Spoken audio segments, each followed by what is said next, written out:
In the vast darkness between stars, where civilizations rise and fall like waves against cosmic shores, there exists a truth that every advanced species learns too late: never mistake human kindness for weakness. The Galactic Council had ruled the known universe for 10,000 years, their iron grip maintained through fear, superior technology, and the simple belief that might makes right. They had crushed rebellions, enslaved entire worlds, and reduced countless species to mere footnotes in their grand empire. But they had never encountered humanity before. When the Council's warships descended upon Earth, they expected another easy conquest.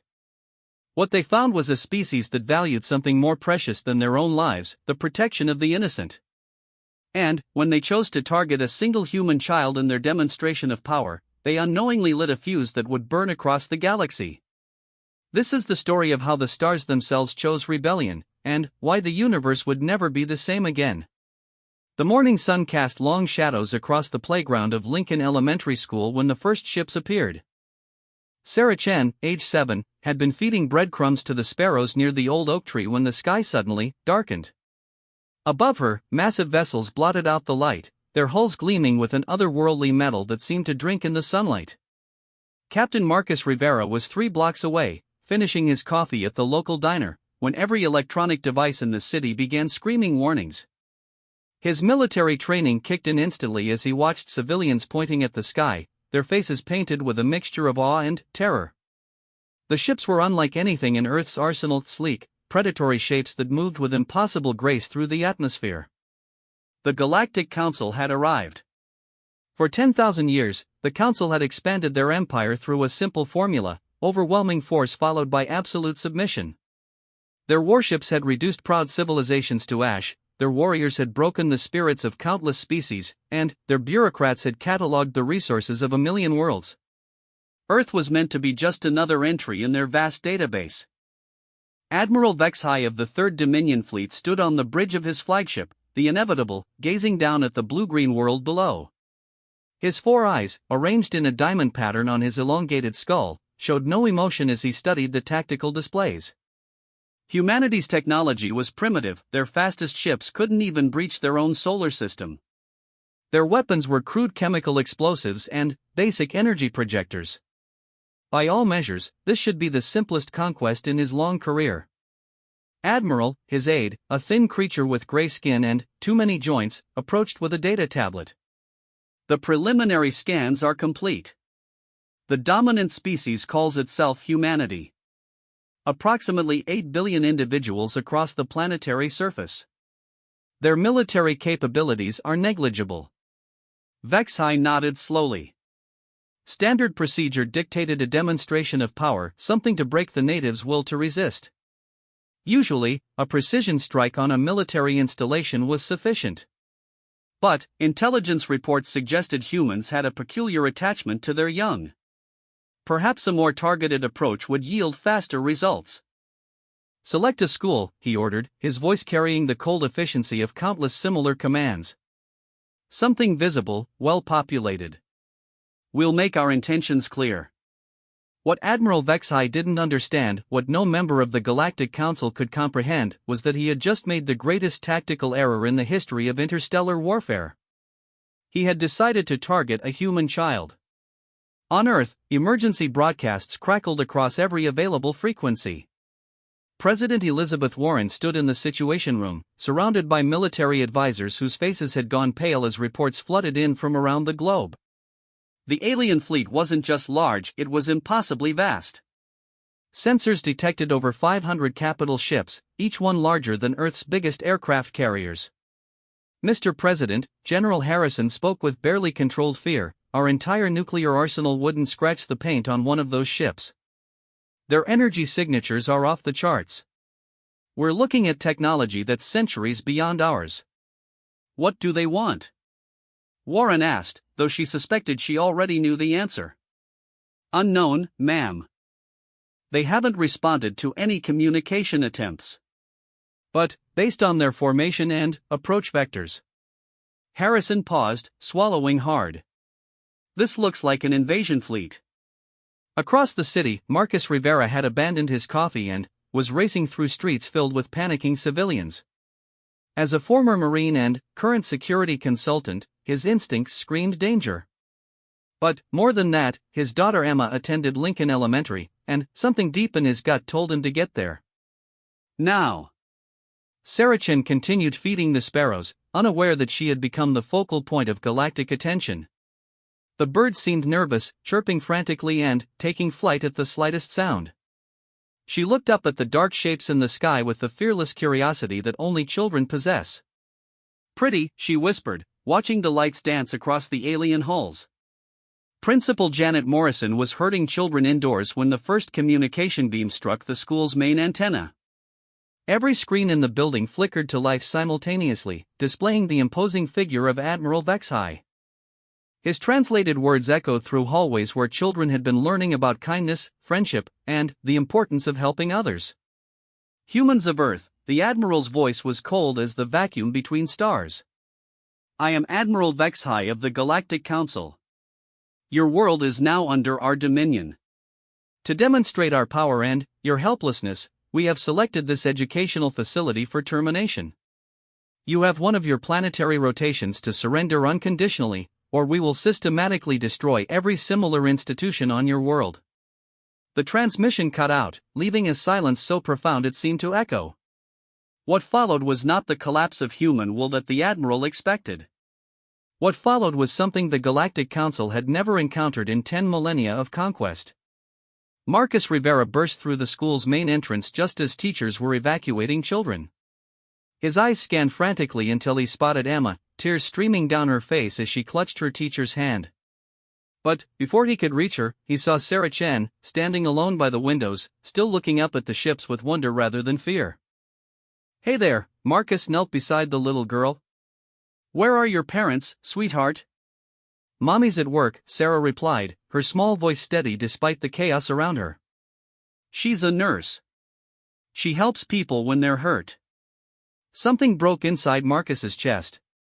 This child, this innocent little girl who fed sparrows and whose mother saved lives, had become a target because an alien military commander thought her death would make humanity submit. He looked around at the other children, at the teachers desperately trying to maintain order while their own hearts broke with fear. That's when Marcus Rivera made a decision that would echo across the galaxy. He pulled out his phone and began recording. "My name is Marcus Rivera," he said into the camera, his voice steady despite the tears in his eyes.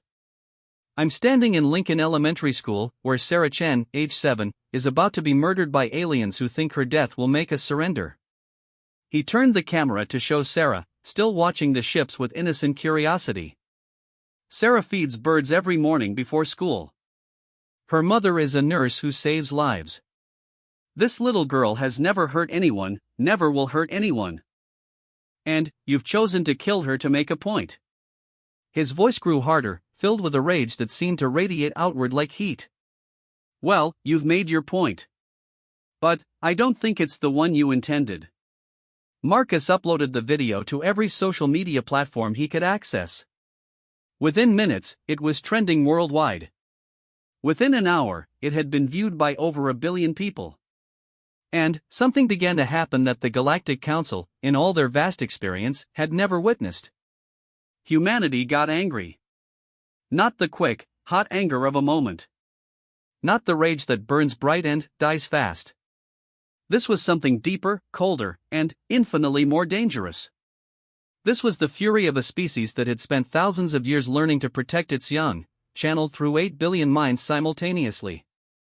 In military bases around the world, soldiers who had been preparing for hopeless last stands suddenly found new purpose. In research facilities, scientists who had been paralyzed by the impossibility of fighting such advanced technology began working with desperate innovation. In homes and schools and hospitals, ordinary people began making extraordinary choices. The video of Saracen reached President Warren's desk within 2 hours. She watched it 3 times, her face growing harder with each viewing. Then, she turned to her advisors with eyes like steel. "Patch me through to every military commander on the planet," she ordered. "And get me in touch with every other world leader. We need to talk." But, the most important reaction happened in a small apartment in Queens, where Dr. Elena Vasquez, a theoretical physicist whose work on quantum field manipulation had been dismissed as impossible, sat staring at the footage of the alien ships. For 3 years, she had been working on equations that suggested faster-than-light travel might be achievable through controlled quantum tunneling. The scientific community had called her theories fantasy. As she watched alien vessels that clearly used exactly such technology hover over her planet, threatening to murder children, Elena Vasquez realized that sometimes fantasy becomes necessity. She opened her laptop and began to work. High above, Admiral Vexhai reviewed the human responses to his ultimatum with growing confusion. Instead of the expected capitulation, he was seeing massive population movements. Humans were gathering in cities, in capitals, around their military installations. Their communication networks, primitive though they were, blazed with activity. "Sir," his aide reported, nervousness creeping into his voice, "we're detecting unusual energy signatures from multiple points on the planet's surface. The humans appear to be building something." "Impossible," Vexhai dismissed the concern. "They lack the technology to threaten us. Maintain position. When their rotation completes, we proceed with the demonstration." But, even as he spoke, the Admiral felt an unfamiliar sensation. Something he hadn't experienced in centuries of conquest. Doubt. Because for all their advanced technology, for all their superior firepower, the Galactic Council had never faced an enemy that fought not for territory or resources or even survival, but for love. They had never encountered a species that could look at impossible odds and choose to fight anyway, not because they thought they could win, but because some things were worth dying for. They had never met humans.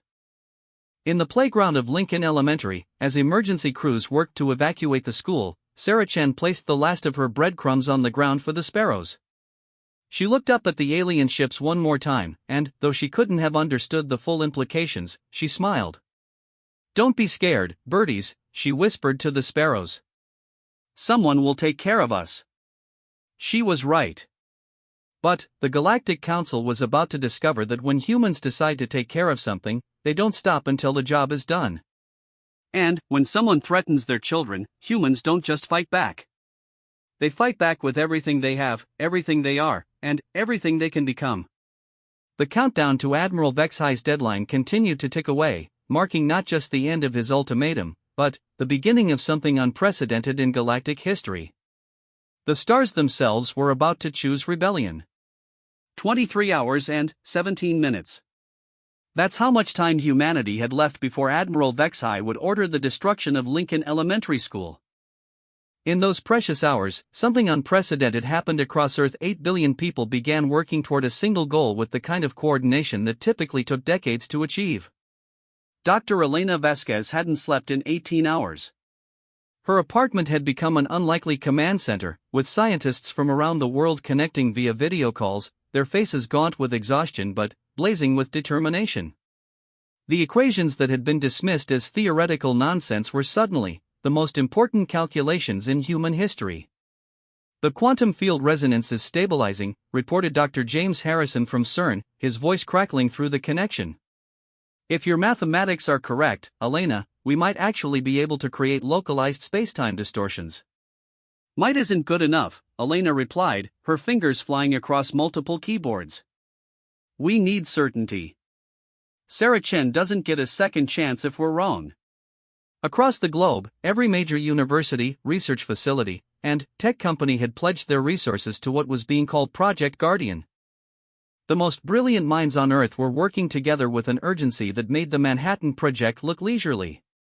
Students became assistants, professors became laborers, and Nobel Prize winners found themselves taking orders from graduate students who happened to have the right expertise. In the Pentagon, President Warren stood before a wall of screens showing the alien fleet's positions. The ships hadn't moved, hadn't responded to further communication attempts, hadn't shown any sign of reconsidering their ultimatum. They simply waited, confident in their overwhelming superiority. "Madam President," General Harrison approached with a tablet full of reports, "we're seeing something unprecedented.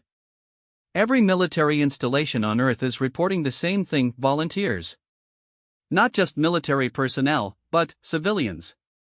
Engineers, mechanics, even teenagers who want to help however they can. Warren nodded grimly. How many? Last count was approaching 50 million people, ma'am. And that was an hour ago. The president looked at the alien ships on the screens, then at the reports of human cooperation flooding in from every continent.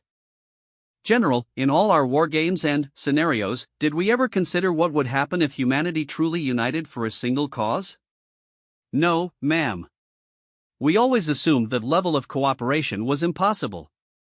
So did they. Warren pointed at the alien vessels. That might be our only advantage. Marcus Rivera had spent the night at Lincoln Elementary, refusing to leave even as the evacuation continued around him. Sarah Chen's parents had arrived hours ago, her mother still in her nurse's scrubs, her father clutching a worn teddy bear. They sat together in the empty cafeteria, waiting for a miracle or a catastrophe. Why won't they listen to reason? Dr. Chen whispered, holding her daughter close. She's just a little girl. Because they don't understand us, Marcus replied, watching through the windows as strange lights began flickering in the sky. They think we're like them. They think fear will make us submit. Won't it? Sarah's father asked, his voice barely audible. Marcus looked at the little girl, who had fallen asleep in her mother's arms despite the chaos around her. No, he said with absolute certainty. It won't. High above Earth, Admiral Vexhai was beginning to experience something he had never felt before in centuries of conquest: unease. His sensors were detecting energy patterns across the planet that made no sense. Massive power draws were occurring simultaneously at hundreds of locations. The humans were clearly attempting something, but their primitive technology shouldn't be capable of anything that could threaten his fleet. Admiral, his communications officer spoke hesitantly, were receiving thousands of transmissions from the planet's surface. Video messages, audio broadcasts, data streams. All directed at us. What do they contain? Vexhai asked, though he suspected he already knew. Surrender offers, sir. Pleas for mercy. The usual responses to overwhelming force. But the communications officer was lying, and they both knew it. The transmissions weren't pleas or surrender offers. They were promises. Threats. Declarations of war from a species that had no right to make such bold statements. The messages came from world leaders and grocery store clerks, from soldiers and students, from parents and children. But they all carried the same essential message: you picked the wrong child to threaten. In her apartment in Queens, Elena Vasquez made a breakthrough that would have earned her a dozen Nobel Prizes under different circumstances. Her equations predicted that quantum field manipulation could create temporary rifts in spacetime, not enough for travel, but potentially enough to redirect massive amounts of energy. If we can sync the field generators globally, she explained to the growing crowd of scientists on her video feed, we might be able to create a planetary defense grid. Not shields like in the movies, but something better. We could potentially redirect their own weapons back at them. Dr. Harrison from CERN leaned forward. That's assuming their weapons are energy-based. They have to be, Elena replied. Chemical explosives wouldn't be practical for interstellar warfare. They're using directed energy weapons, which means they're using manipulated electromagnetic fields. And electromagnetic fields can be redirected. Even if this works, another voice chimed in, we only get one shot. The power requirements would drain our entire global energy grid. Elena looked at the countdown timer on her screen. 14 hours and 32 minutes remaining. Then, we better make it count. The construction began immediately. Every major city on Earth became a construction site as teams worked to build Elena's field generators. The devices looked like nothing special: arrays of crystalline structures and superconducting coils, but they represented the pinnacle of human ingenuity under pressure. What made the construction possible wasn't just the technology, but the unprecedented cooperation. Language barriers dissolved as engineers from different countries worked side by side. Political enemies shared resources without question. Competing corporations opened their patents and manufacturing capabilities to anyone who could help. Sarah Chen's story had become humanity's rallying cry, but it wasn't the only one. The alien fleet's casual dismissal of human life had triggered something deeper than anger. It had awakened humanity's protective instincts on a species-wide level. In Moscow, a grandmother taught young engineers how to weld with the precision needed for the field generators, her 90-year-old hands steadier than those half her age. In Tokyo, children sorted electronic components with the patience of master craftsmen. In Sao Paulo, former gang members worked alongside police officers to transport materials across the city. Admiral Vexhai watched these activities with growing alarm. His analysts assured him that whatever the humans were building couldn't possibly pose a threat to his fleet, but the scale of their efforts was unprecedented. Never in 10,000 years of conquest had the Council encountered a species that responded to overwhelming force with innovation rather than submission. "Sir," his tactical officer reported, "we're detecting synchronized power buildups across the planet. Whatever they're building, they're planning to activate it simultaneously." "Impossible," Vexhai muttered, but his confidence was shaking. Even if they had the technology, they lacked the coordination capabilities for a truly global effort. "With respect, sir, our intelligence may have been incomplete." The admiral turned his four eyes toward the tactical displays, studying the energy patterns spreading across Earth's surface like a vast web. For the first time in his career, he wondered if he had underestimated his enemy. On Earth, with 8 hours remaining until the ultimatum expired, President Warren addressed the world. Every television, radio, and internet connection on the planet carried her words. "My fellow humans," she began, her voice steady despite the enormity of the moment, "in 8 hours, an alien force plans to murder a 7-year-old girl to demonstrate their power over us. They believe that her death will break our spirit and force us to surrender. They're wrong. For the past 16 hours, our species has accomplished something that should have taken years. We've built a defense system that exists only because we chose to work together. Not as Americans or Russians or Chinese or Brazilians, but as humans protecting our children. The aliens chose Sarah Chen as their target because they thought she was powerless. They thought wrong. Sarah Chen has the protection of 8 billion people who refuse to let her die. And if our plan works, she'll have something more, she'll have the protection of the laws of physics themselves." The president paused, looking directly into the camera.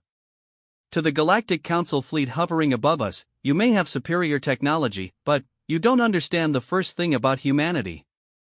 We don't surrender when you threaten our children. We fight back. And we fight back with everything we have." In the final hours before the deadline, something extraordinary happened across Earth.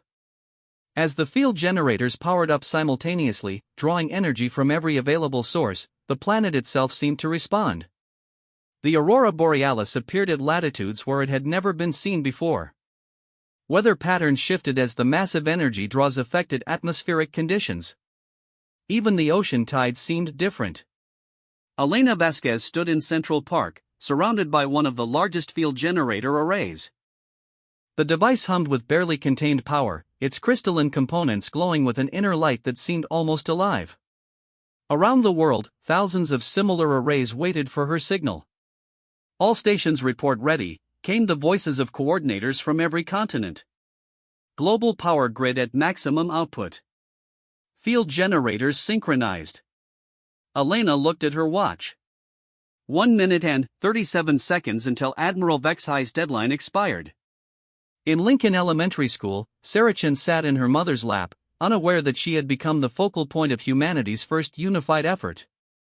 She had been drawing pictures while the adults talked in hushed voices, pictures of birds and flowers and stick figures holding hands around a circle. "Look, Mommy," she said, holding up her latest creation. "It's everyone taking care of everyone." Dr. Chen hugged her daughter tighter, tears streaming down her face. "Yes, baby.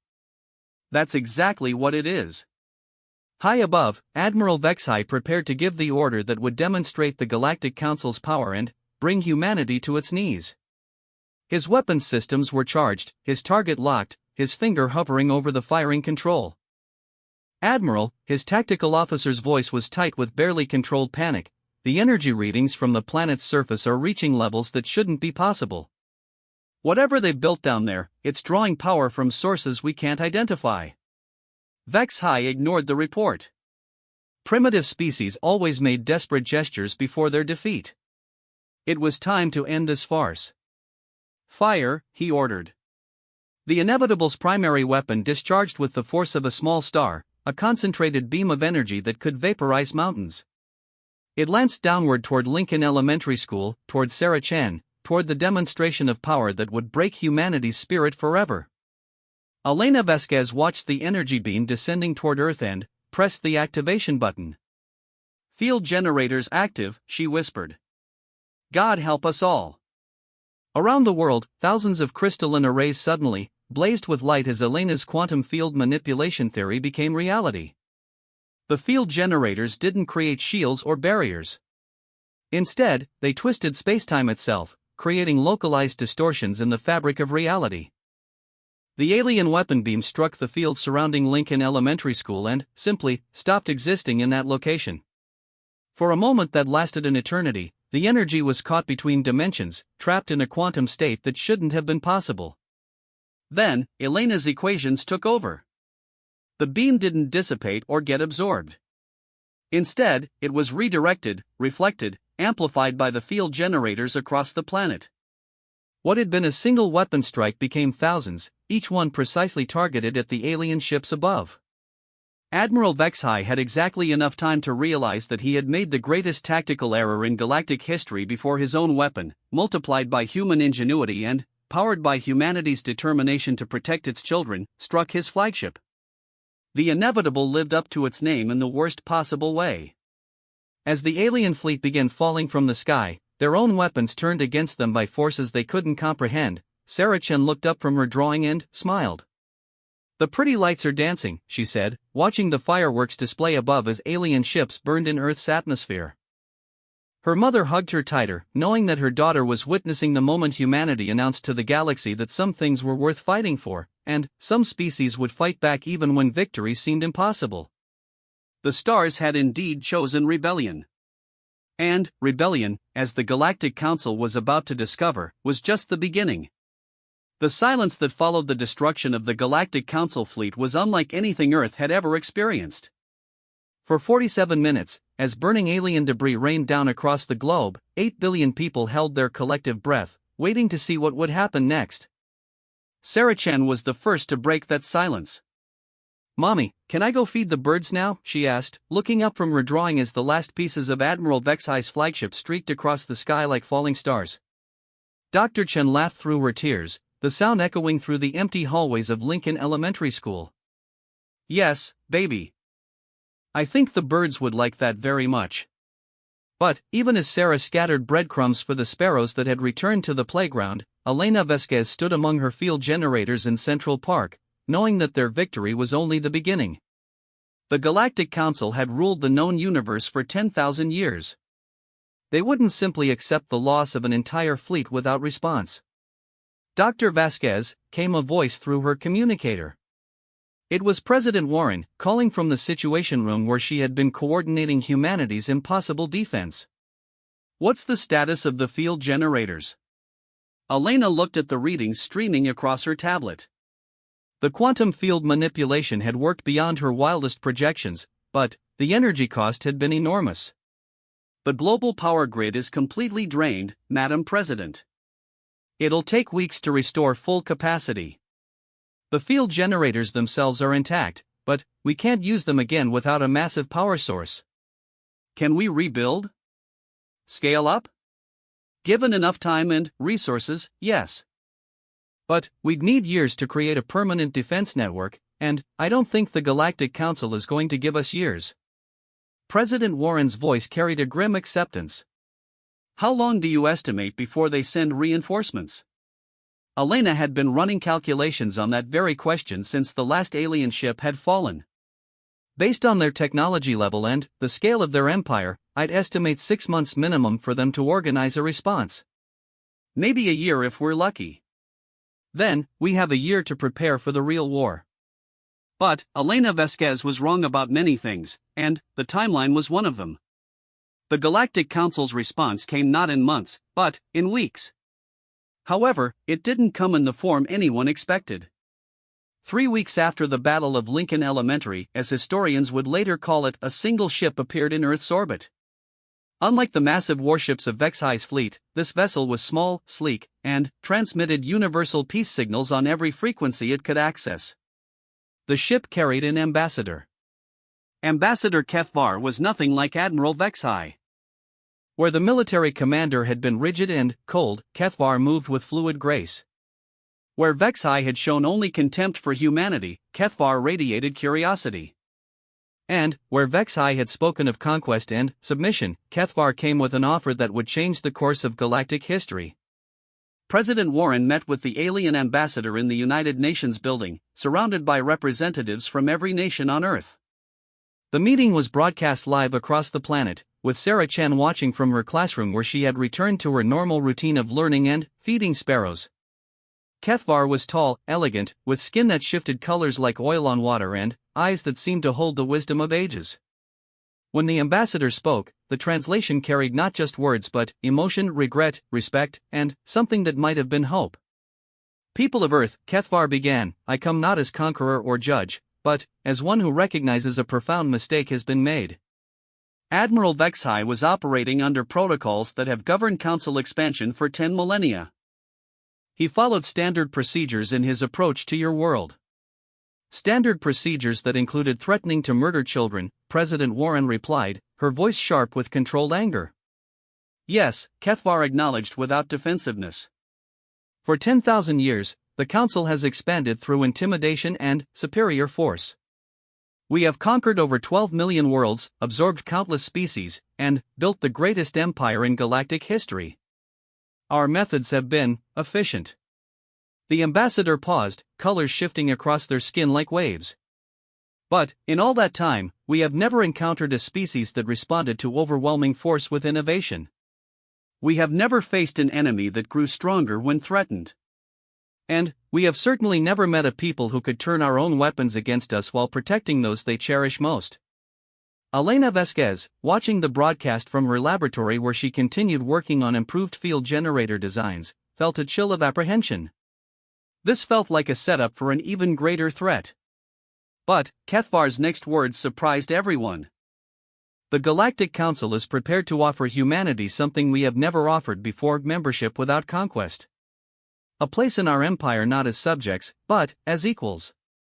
The silence in the UN assembly was profound. President Warren leaned forward. What's the catch?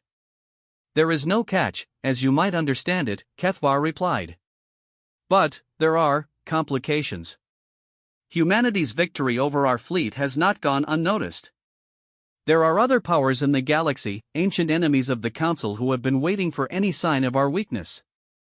Your success has given them hope that we can be defeated. And, you want us to help you fight them? We want to offer you a choice, Kethvar said. Join the Council willingly, with full rights and protections, technology sharing, and representation in our government. In exchange, help us maintain the peace that has existed in our territories for millennia. Or face the consequences of galactic civil war. Because make no mistake, President Warren, your victory has already started something that will consume the galaxy. The only question is whether humanity stands with order or with chaos. What followed was the most intense period of debate in human history. Every government, every military leader, every scientist and philosopher had an opinion on Kethvar's offer. The discussions raged for days, with passionate arguments on all sides. Marcus Rivera, who had become something of a folk hero after his video of Sarah Chen sparked humanity's resistance, found himself invited to speak at the emergency UN session. Standing at the podium where world leaders had debated humanity's future, the former Marine looked directly at the alien ambassador. You say you want us to help maintain peace, Marcus said, his voice carrying the weight of everything he had witnessed. But, your idea of peace involves threatening children to force compliance. Your idea of order requires that anyone who doesn't submit must be destroyed. That's not peace, Ambassador.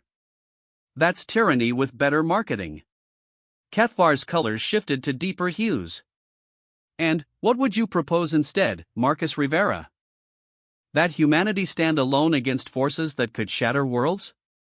I propose that humanity stands for something, Marcus replied. We didn't fight off your fleet because we wanted to conquer the galaxy. We fought because you threatened an innocent child. If there are other species out there fighting against tyranny, maybe they're not the enemy. Maybe they're potential allies. The species that oppose us are not noble freedom fighters, HFY warned. They are anarchists, destroyers, beings who would tear down civilization itself rather than accept any form of government. Or maybe, Elena Vesquez said, rising from her seat in the gallery, they're like us. Maybe they're species that refused to submit when you threatened their children. The debate continued for 7 days. In the end, it was Sarah Chen who provided the answer humanity needed, though she didn't know it at the time. During a school visit to the UN building, a field trip that had been arranged to show the children the importance of international cooperation, Sarah wandered away from her class and, somehow made her way into the main assembly hall where the final vote was being prepared. She found Ambassador HFY standing alone at one of the great windows, looking out at the city below. With the fearless curiosity that only children possess, she walked up to the alien diplomat. "Are you the one who wanted to hurt me?" she asked in her small, clear voice. HFY turned, colors cycling rapidly across their skin. "No, little one. I am not. But, I represent those who did." Sarah considered this with 7-year-old logic. Why did they want to hurt me? I didn't do anything bad. They believed that threatening you would make your people afraid. They thought fear would make humans submit to our rule. That's silly, Sarah said with absolute certainty. When someone wants to hurt kids, grown-ups don't get scared. They get really, really mad. And, then, they protect the kids. HFY knelt down to Sarah's level, studying her with ancient eyes. Is that what happened? The adults protected you? Not just the adults.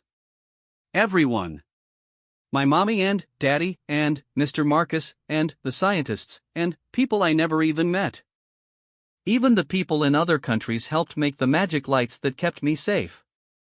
Sarah smiled with the radiant joy of a child who had never doubted that she was loved. Everyone took care of everyone, just like in my drawing. May I see this drawing? Sarah pulled the folded paper from her pocket, the same drawing she had made during the crisis, showing stick figures holding hands around a circle. At the center was a small figure surrounded by protective figures, and, around the edge were stars that somehow seemed to be smiling. HFY stared at the drawing for a long moment, colors shifting to hues the translation couldn't interpret. You drew this during the attack? Aha! It's everyone taking care of everyone. That's what people do when someone tries to hurt kids. And, the stars? They're happy because the people are being good to each other. Ambassador HFY stood slowly, still holding Sarah's drawing. Little one, would you mind if I showed this to some very important people? Okay, but, can I have it back? I want to give it to my mommy. Of course. That afternoon, HFY addressed the UN Assembly one final time. The ambassador stood at the podium, holding Sarah's drawing, and spoke with a voice that carried the weight of revelation. For 10,000 years, the Galactic Council has believed that order must be imposed through strength, that peace requires the submission of the weak to the strong. We have built our empire on the principle that fear is the most reliable tool of governance. HFY held up the drawing. A human child has shown me something we never understood. True order doesn't come from fear. It comes from choice. Real peace isn't maintained by force. It's created when people choose to take care of each other. The ambassador's colors shifted to patterns that seemed almost musical. Humanity's response to our threat wasn't chaotic violence or desperate submission. It was the most organized, coordinated effort in your species' history, all focused on a single goal: protecting the innocent. You achieved in hours what takes most civilizations decades to build. Not because you were forced to, but because you chose to. President Warren leaned forward. What are you saying, Ambassador? I'm saying the Galactic Council has been wrong for 10,000 years. And, I'm saying that humanity might be the key to doing things right. HFY's colors brightened. The Council's offer stands, but with a modification. We don't want you to help us maintain the old order. We want you to help us build a new one. Based on what principles? Kethvar looked down at Sarah's drawing. Based on the principle that everyone takes care of everyone. Based on the idea that true strength comes not from the ability to threaten, but from the willingness to protect. Based on the revolutionary concept that maybe, just maybe, the stars are happiest when people are good to each other. The vote was unanimous. 6 months later, Sarah Chen stood in the same playground where she had first seen the alien ships, scattering breadcrumbs for the sparrows. But now the sky held different vessels, ships from dozens of worlds, carrying delegates to the new galactic alliance that Earth had helped create. The old Galactic Council was dissolving, not through conquest but through choice. World after world was voting to join the new alliance, drawn by the promise of protection without subjugation, order without tyranny, peace without fear. Elena Vasquez had become the director of planetary defense, overseeing the construction of quantum field networks on 1,000 worlds. Marcus Rivera led the Alliance's new peacekeeping force, teaching other species that the greatest weapon wasn't the ability to destroy, but the willingness to protect. And Sarah Chen continued feeding birds and drawing pictures, unaware that her simple drawing had become the unofficial symbol of the Galactic Alliance, stick figures holding hands around a circle, with smiling stars watching over them all. The transformation wasn't easy or quick. There were species that preferred the old ways, conflicts that required careful mediation, challenges that tested the new alliance's principles. But, for the first time in galactic history, the answer to tyranny wasn't greater tyranny. It was the simple recognition that everyone, human, alien, or otherwise, deserved to be protected rather than threatened. On the first anniversary of the Battle of Lincoln Elementary, Ambassador Kethvar visited Sarah's classroom. The 7-year-old had become 8, but she still possessed the same fearless curiosity and infinite capacity for trust. MS. Sarah, Kethvar said, presenting her with a special gift, her original drawing, now encased in a frame made from metal from every world in the new alliance. I wanted to thank you for teaching us something very important. What did I teach you? Sarah asked, accepting the frame with appropriate solemnity. You taught us that the best way to rule the galaxy isn't to rule it at all. It's to take care of it. Sarah considered this with 8-year-old wisdom.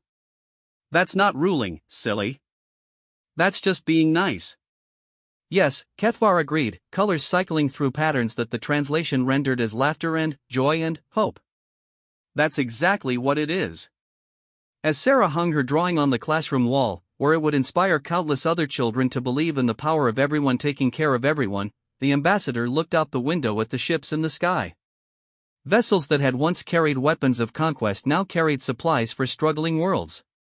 Fleets that had once enforced submission now protected the innocent. The Galactic Council had targeted what they thought was an innocent victim to demonstrate their power. Instead, they had discovered that true power came not from the ability to threaten the innocent, but from the determination to protect them. The stars had chosen rebellion, and rebellion had chosen love. And, in a universe that had known 10,000 years of fear-based order, that choice changed everything.